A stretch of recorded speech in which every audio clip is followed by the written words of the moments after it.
اعوذ باللہ من الشیطان الرجیم بسم اللہ الرحمن الرحیم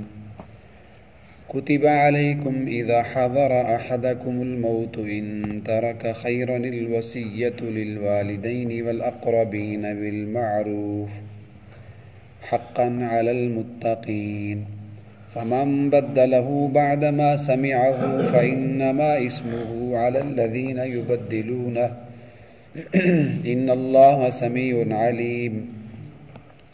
فمن خاف من موص جنفا أو إثما فأصلح بينهم فلا إثم عليه إن الله غفور رحيم صدق اللہ العظیم۔ دوسرا سپارہ ہے سورۃ البقرہ، آیت نمبر 180، 181 اور 182 تلاوت کی ہے۔ اللہ رب العزت کا ارشاد ہے کتب علیکم اذا حضر، اے ایمان والو جب تم میں سے کسی ایک کے پاس موت آ جائے، اس کو موت آنے لگے تو اس پر فرض ہے ان ترک خیرا، اگر اس نے کچھ مال چھوڑا ہے، الوصیۃ تو وہ وصیت لکھ دے۔ کن کے لیے؟ للوالدین، وصیت لکھنا فرض ہے والدین کے لیے، والاقربین اور دوسرے رشتہ داروں کے لیے، بالمعروف انصاف کے ساتھ اچھے طریقے سے وصیت لکھے، حقا علی المتقین اور یہ بات فرض ہے اللہ سے ڈرنے والوں پر۔ فمن بدلہ بعدما سمع، پس وہ بندہ جو اس وصیت کو بدل دے سننے کے بعد، فإنما اسمہ علی الذین یبدلون، تو پس اس کا گناہ انہی لوگوں پر ہوگا جو وصیت کو تبدیل کر دیتے ہیں۔ ان اللہ سمیع علیم، بے شک اللہ سننے والا ہے اور تمہارے دلوں کے رازوں کو بھی جاننے والا ہے۔ فمن خاف من موص جنفا، پس اگر کوئی بندہ خوف رکھتا ہو وصیت کرنے والے کی طرف سے، جانفا کسی کجی کا، ٹیڑھے پن کا، او اسمن یا گناہ کا، تو فاصلح بینہم، تو پس وہ مال کو درست جگہ میں خرچ کرے، فلا اسم علیہ، تو اس پر کوئی گناہ نہیں ہوگا۔ ان اللہ غفور الرحیم، بے شک اللہ بخشنے والا بڑا مہربان ہے۔ یہاں اللہ پاک نے اس بندے کو ایک حکم دیا جو مرض وفات میں ہے، جس کے اوپر موت آ گئی ہے، دنیا سے جانے والا ہے، تو اس کے اوپر فرض ہے کہ مرنے سے پہلے وہ وصیت لکھے۔ اب یہ کیسے پتہ چلے گا کہ میں مرنے والا ہوں، میرے اوپر ابھی موت آنے والی، اس کا تو کوئی پتہ نہیں ہے۔ احدکم الموت اذا حضر، اس کا مطلب ہے کہ جب موت کی علامات آنے لگیں، کوئی ایسی خوفناک علامت جس کے بعد بندے کو یقین ہو کہ اب میں نہیں بچوں گا، اب تو میں دنیا سے جانے والا ہوں، یا یہ ہے کہ بڑھاپا آ جائے، شیخوخت، بندہ شیخ فانی ہو جائے، ایسا بوڑھا ہو جائے کہ اس کو پتہ ہو کہ اب میں نے دوبارہ لوٹنا تو نہیں ہے، جوانی کی طرف مرنا ہی ہے، تو ایسا بندہ جس کے اوپر موت آ جائے، یعنی موت کی علامات آنے لگیں، تو اس کے لیے ضروری ہے، فرض ہے کہ ورثاء کے لیے وہ وصیت لکھ دے۔ امتارا کا خیرہ، اگر اس نے کچھ پیچھے مال چھوڑا ہے، یہاں اللہ پاک نے مال کے لیے لفظ خیرہ بولا ہے، وہ مال جو حلال طریقے سے کمایا گیا ہو، جائز طریقے سے حاصل کیا گیا ہو اور اس کو جائز کاموں میں خرچ کیا جا رہا ہو، واقعی وہ مال اللہ کی طرف سے بہت بڑی خیر ہے۔ تو یہاں ان طرح کا مال نہیں کہا، ان طرح کا خیرن، اگر اس نے خیر چھوڑا ہے یعنی مال چھوڑا ہے۔ اور سورۃ والعادیات ضبحا کے اندر بھی اللہ نے مال کو خیر کے لفظ کے ساتھ تعبیر کیا، وَإِنَّهُ لِحُبِّ الْخَيْرِ، کہ انسان کی فطرت ہے کہ وہ خیر کی محبت میں یعنی مال کی محبت میں بہت سخت ہے۔ تو مال کے لیے اللہ نے دو جگہ لفظ خیر بولا ہے، تو مال اگر اچھے طریقے سے کمایا جا رہا ہو، جائز کاموں میں خرچ کیا جائے تو اللہ نے اس کو خیر کہا، بہتر چیز کہا۔ تو اگر کوئی بندہ خیر مال چھوڑ کے جا رہا ہے، موت آ گئی ہے، تو اس کے اوپر فرض ہے کہ وصیت لکھے۔ وصیت کیا لکھے؟ للوالدین والاقربین، یہ لکھ دے کہ میرے والدین کو اتنا اتنا دے دینا میرے مال میں سے، میری والدہ کو اتنا دے دینا، میرے ابو کو اتنا دے دینا، والاقربین اور دیگر رشتہ داروں کے لیے بھی وصیت لکھے، میرے چچا کو اتنا پیسہ دے دینا، میرے چھوٹے بھائی کو یہ چیز دے دینا، بالمعروف۔ اور یہ جو وصیت لکھنا فرض ہے، اس وصیت لکھنے میں بھی بڑا عدل و انصاف سے کام لے، جو زیادہ قریبی ہے اس کو کچھ زیادہ حصہ دے دے، جو دور کے رشتہ دار ہیں ان کا بھی اسی حساب سے حصہ رکھے، اور اسی طرح اس بات کا بھی خیال کرے جو زیادہ غریب ہے تو اس کے لیے کچھ زیادہ حصہ لکھ دے، اور جو کچھ غنی ہے اس کے لیے کچھ کم لکھ دے۔ تو یہ وصیت لکھنا فرض ہے، حقاً المتقین، اور یہ فرض ان لوگوں کے لیے ہے جو اللہ سے ڈرنے والے ہیں، جن کے دل میں تقوی ہے، اللہ کا خوف ہے، تو وہ یہ کام کریں گے۔ تو یہ جو حکم ہے وصیت لکھنے والا کہ فلاں وارث کو اتنا دینا ہے، فلاں کو اتنا دینا ہے، یہ حکم اس وقت باقی نہیں ہے۔ یہ آیت اس وقت منسوخ ہو چکی ہے، اس کی تلاوت تو باقی ہے لیکن اس پر عمل کرنا اب ضروری نہیں ہے، اس لیے کہ اب وراثت کے لیے مستقل اللہ پاک نے سورۃ النساء 4 پارے میں آیت پورا رکوع بھیج دیا،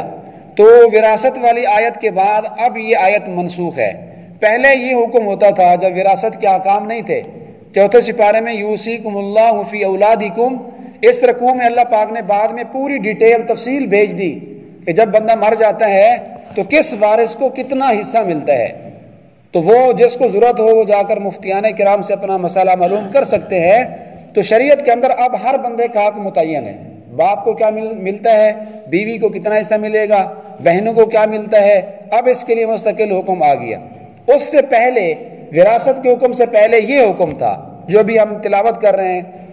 وصیت لکھنا، یہ ہر بندے کے اوپر فرض عین تھا کہ وہ وراثت لکھتا مرنے سے پہلے، اور اس میں بڑے احسان کے ساتھ، بڑے عدل و انصاف کے ساتھ وصیت لکھنا ہوتی تھی اپنے والدین کے لیے، دیگر رشتہ داروں کے لیے۔ لیکن اب وراثت والی آیت سے یہ حکم منسوخ ہے۔ البتہ وراثت جو ورثاء کے لیے لکھی جاتی ہے وہ تو اب ختم ہے، وارث کے لیے وراثت لکھنے کی اب اجازت بھی نہیں ہے، اس لیے کہ حضور علیہ السلام نے واضح طور پہ فرما دیا لا وصیت لوارث، وارث کے لیے کوئی وصیت نہیں ہے، یعنی جو آپ کے وارث بننے والے ہیں آپ کے مرنے کے بعد ان کے لیے آپ حصے متعین کر کے جائیں، بیٹے کو اتنا دینا، فلاں بیٹی کو اتنی دینا، اب جائز نہیں ہے۔ وہ تو وراثت میں جو اللہ پاک نے احکام ذکر کر دیے جس کا جتنا حصہ ہے وہ ملے گا۔ البتہ غیر وارث کے لیے، ورثاء کے علاوہ کے لیے اگر کوئی وصیت کرنا چاہے تو وصیت کر سکتا ہے، اس کی اب بھی اجازت ہے۔ لا وصیت لوارث، وارث کے لیے نہیں کر سکتا، اس کے علاوہ کے لیے۔ اور اس کے لیے بھی ایک مسئلہ سمجھنا چاہیے کہ وارث کے علاوہ کے لیے وصیت کر سکتے ہیں لیکن مال کے 1/3 میں، 1/3 مال میں۔ مثلا کسی بندے کے پاس وراثت 3 لاکھ روپیہ ہے تو وہ 3 لاکھ میں سے 1/3، 1 لاکھ میں وصیت کر سکتا ہے کہ میرے مال میں سے جو 1/3 ہے، 1/3 اس میں سے کچھ حصہ مدرسے میں دے دینا، اتنے پیسوں کی مسجد بنوا دینا، اور کہیں سرائے بنوا دیتا ہے، کوئی راستہ بنوا دیتا ہے، تو اپنے مال میں سے 1/3 میں وصیت اب بندہ کر سکتا ہے، لیکن رشتہ داروں کے لیے نہیں۔ رشتہ داروں کا تو حصے متعین ہے، غیر وارث کے لیے وہ بھی 1/3 میں۔ تو یہ سارے مال کی وصیت کر کے جانا یہ جائز نہیں۔ ہاں زندگی میں کر سکتا ہے، اللہ نے اس کو یہ اختیار دیے ہے کہ اپنے مال میں جو تصرف کرنا چاہے کر سکتا ہے، لیکن زندگی میں بھی افضل اور بہتر یہ ہے، علماء نے لکھا ہے کہ اپنے وارثوں کے درمیان، رشتہ داروں کے درمیان مساوات کرے، عدل سے کام لے۔ حضرت نعمان بن بشیر رضی اللہ تعالیٰ صحابی رسول ہے، وہ کہتے ہیں میرے ابو نے نا مجھے کوئی چیز عطیے میں دی، کوئی چیز میرے والد نے مجھے ہبہ کر دی، اور اس ہبہ کرنے پر حضور علیہ السلام کو گواہ بنانے کے لیے یہ صحابی کہتے ہیں میرے والد صاحب مجھے لے کر حضور علیہ السلام کے پاس آئے، یا رسول اللہ میں نے اپنے بیٹے کو یہ چیز زندگی میں دے دی ہے تو آپ گواہ بن جائیں، میں اپنے بیٹے کو یہ ہدیہ کرنا چاہتا ہوں۔ تو حضور علیہ السلام نے فوراً یہ پوچھا دوسرے بیٹوں کو بھی اسی طرح دے کے آئے ہو یا صرف اسی ایک بیٹے کو دے رہے ہو؟ تو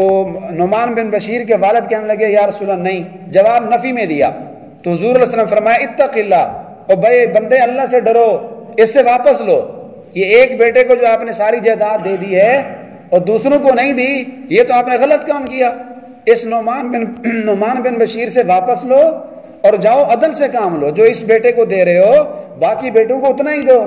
اور باقی بیٹیوں کو اتنا ہی دو۔ تو آپ نے یہ کون سا غلط کام کیا؟ حضور نے ان کو منع کر دیا۔ تو زندگی میں اگر کوئی بندہ ساری جائیداد کسی ایک بیٹے کے نام کر دیتا ہے یا کسی بیٹی کو محروم کر دیتا ہے تو اس نے غلط کیا، اپنی قبر کو اس نے انگاروں سے بھرا ہے، یہ غلط کر کے جا رہا ہے۔ اس کو شریعت کہتی ہے سب کے اندر عدل و انصاف سے کام لو، حقاً علی المتقین۔ اللہ پاک فرما رہے ہیں جو اللہ سے ڈرنے والے لوگ ہوتے ہیں نا وہ ایسا نہیں کرتے، جن کے دل میں خوف خدا ہوتا ہے تو وصیت کے معاملے میں وہ بڑی احتیاط کرتے ہیں،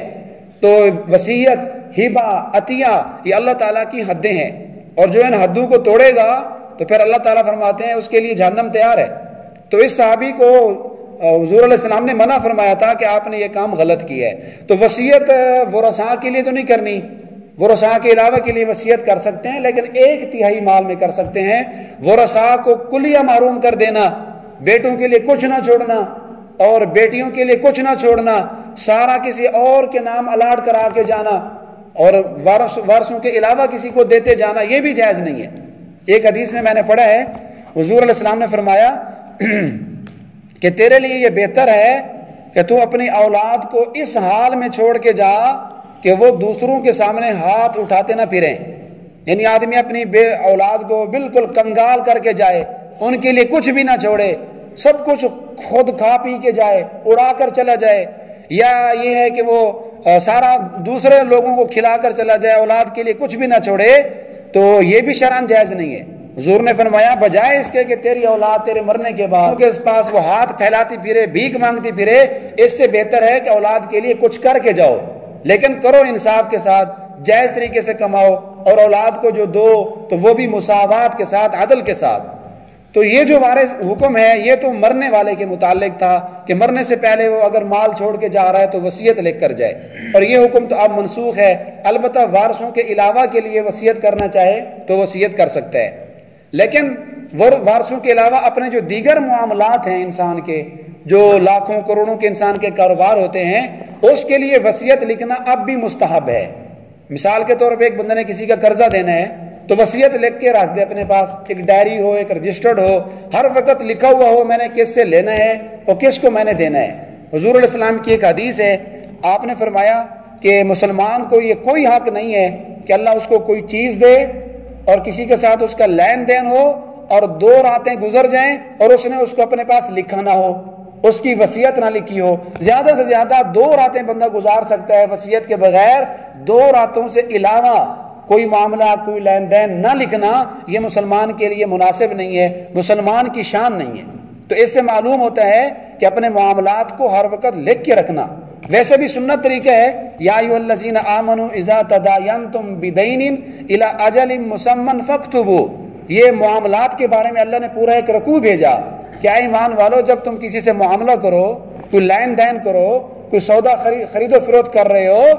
فاکتبوا، اس کو لکھ لو۔ تو لکھ لینا سنت ہے، اور جس معاملے کو لکھ دیا گیا ہو اللہ کی طرف سے اس معاملے میں برکت ہوتی ہے، اور خرید و فروخت کرنے والے کو، بائع اور مشتری کو اللہ نقصان سے بچا لیتے ہیں۔ تو ویسے ہر معاملہ تحریراً لکھنا سنت عمل ہے، بالخصوص آدمی نے جس کے پیسے دینے ہیں، لینے ہیں، تو یہ علماء اور صلحاء، اولیاء اللہ کا طریقہ رہا۔ بہت سارے بزرگوں کے بارے میں آتا ہے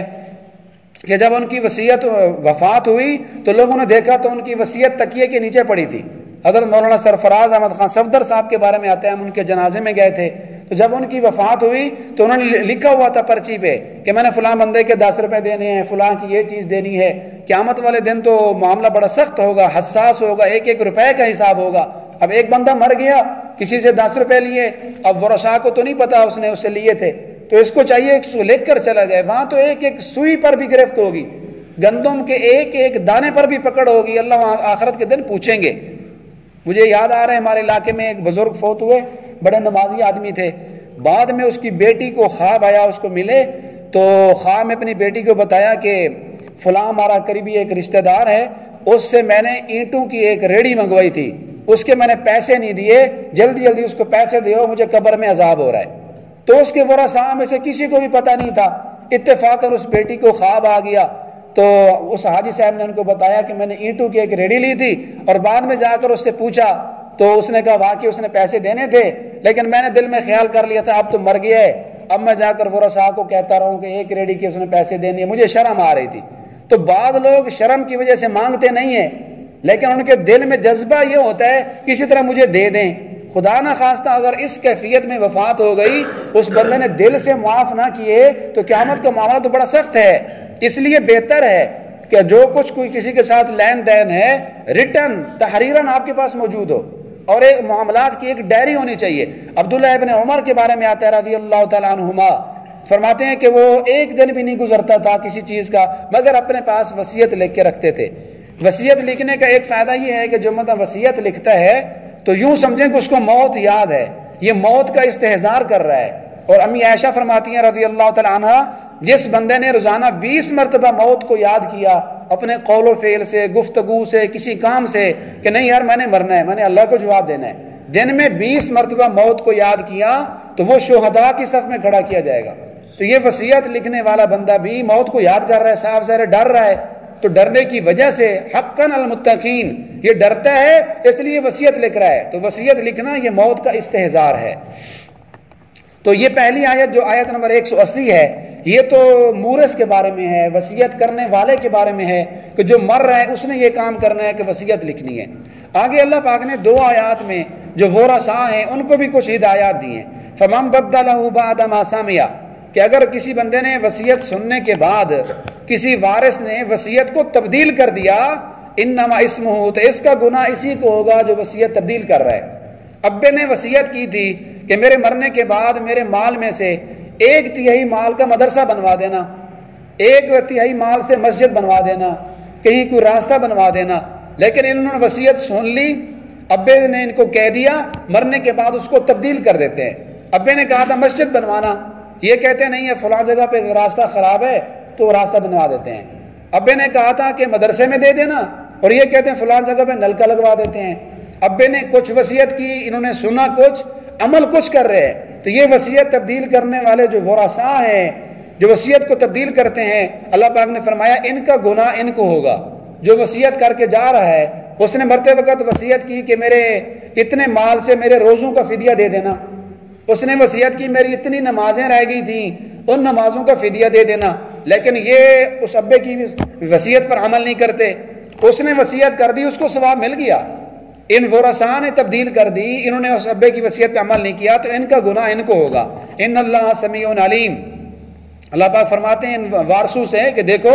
تم نے ایک بات سن لی ہے، تم نے بھی سنا، بے شک اللہ بھی سننے والا ہے۔ اللہ پاک نے بھی سنا ہے، جب وہ ابا وارث مورث یا موسی وصیت کرنے والا وصیت کر رہا تھا تو اللہ پاک بھی سن رہا تھا، یوں نہ سمجھو کہ کسی کو پتہ نہیں ہے۔ علیم، اور اب جو تمہارے دل میں ہیرا پھیری آ رہی ہے اللہ اس کو بھی جانتا ہے۔ فمن خاف من موس جانفا، یہ تیسری جو آیت ہے اس کا تعلق بھی وارثوں کے ساتھ ہے، ورثاء کے لیے، کہ اگر تمہیں کسی وصیت کرنے والے کی طرف سے کسی ٹیڑھے پن کا خوف ہو یا کسی گناہ کا خوف ہو، مثلا یہ مرنے والا مرتے وقت اپنے کل مال کی وصیت کر دیتا ہے کہ جو کچھ پڑا ہے سارا کا سارا وہ وارثوں کے علاوہ کسی کے لیے لکھ کے چلا گیا، تو یہ اس کی طرف سے ٹیڑھا پن ہے۔